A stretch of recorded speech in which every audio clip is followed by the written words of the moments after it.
అబ్బాయి వాళ్ళందరూ అలర్ట్ కావడం, అతను కూడా చోర్ అని ఆ ఓనర్ మొత్తుకోవడం తోటి అలర్ట్ అయ్యేసరికి వీళ్ళు కూడా పారిపోవడం జరిగింది.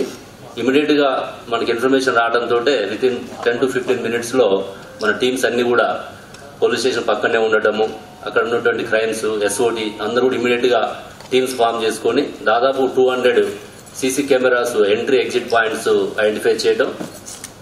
మనం చూస్తున్న ప్రాసెస్ లో బైక్ ఆ పక్కనే దగ్గరలో నియరెస్ట్ ప్లేస్ లో ఒక 1 kilometer దూరంలో దాన్ని పడేసిపోవడం, దాని తర్వాత దాన్ని బైక్ ని చూసినప్పుడు దాని నెంబరు అందరూ ట్రేస్ చేయడం, ఇమీడియట్ గా ఆర్టీఏ యాప్ లో పోయి ఆ ఓనర్స్ పర్టికులర్ చూసుకుంటే అది మన ఓయూ ఉస్మానియా యూనివర్సిటీ పరిధిలో ఉన్నటువంటి అప్సిగూడ ఏరియాలో అది ఒక 4 days బ్యాకే స్టోలెన్ అయింది. ఇమీడియట్ గా ఓనర్స్ ని కన్సల్ట్ చేసి అక్కడి నుంచి కూడా మనం సీసీ ఫుటేజ్ కలెక్ట్ చేసి దాని రూట్ అంతా కూడా ఓయూపీఎస్ నుంచి అప్ టు చాదర్గఢ్, మీర్ చౌక్, చార్మినార్ వరకు కూడా దాదాపు అన్ని టీమ్స్ ఫాలోఅప్ చేసి అక్కడ రీసెంట్ గా వీళ్ళు చాదర్గఢ్ లో అయినటువంటి రాబరీలో కూడా ఇన్వాల్వ్ కావడము, అప్పటికే మన వాళ్ళందరూ కూడా జైల్ రిలీజ్ పర్సన్ తీసుకోవడము, వాళ్ళ యొక్క ఇంటరాక్షన్ రిపోర్ట్స్ స్టడీ చేయడము, ఎక్కడైతే సీసీ ఫుటేజ్ క్లారిటీ వచ్చిందో అక్కడ ఈ పర్సన్ చాదర్గఢ్ లో ఇన్వాల్వ్ అయిన పర్సన్ ఐడెంటిఫై చేసుకొని ఇమీడియట్ గా ఐఆర్ లో ఉన్న నెంబర్స్ ఆధారంగా మనం A1 ని అజీజ్ కొటాడియా అని మనం ఐడెంటిఫై చేసి పట్టుకోవడం జరిగింది ఫస్ట్ ఇనిషియల్ గా. తర్వాత సెకండ్ పర్సన్ సోహెల్ ని పట్టుకోవడం జరిగింది. ఈ సోహెల్ నజీమ్ ఇద్దరు కూడా జైల్లో వాళ్ళు పరిచయం అయ్యారు.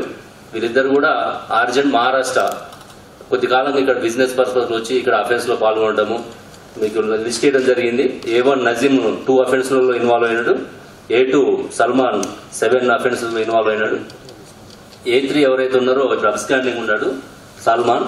ఇతన్ని వాళ్ళు ఏం చేశారంటే చాలా జాగ్రత్తగా వాళ్ళకి క్రైమ్ నాలెడ్జ్ ఉండబట్టి వాళ్ళ బైక్ ని ముందే తెచ్చి ఆడ పెట్టడం, మనకి సీసీ ఫుటేజ్ ఎంట్రీ ఎగ్జిట్ దొరకలేదు చాలాసేపు కూడా.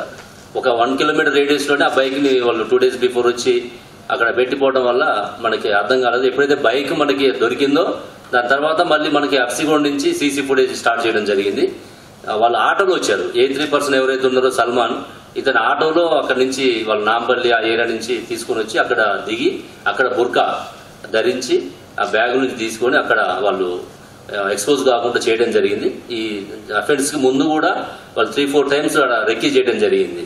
ఇట్లా వాళ్ళు 10 places లో ఐడెంటిఫై చేసుకున్నారు. ఏదో ఒక షాప్ లో చేయాలనే ఉద్దేశంతో మనకు హైదరాబాద్ సైబరాబాద్ కమిషనరేట్ పరిధిలో గోల్డ్ షాప్స్ ని టార్గెట్ గా చేసుకుని వాళ్ళు రెక్కీ చేసుకోవడం జరిగింది. ఇక్కడ వాళ్ళు రెక్కీ చేసిన తర్వాత వాళ్ళకి ఇది సూటబుల్ ప్లేస్ అని చెప్పి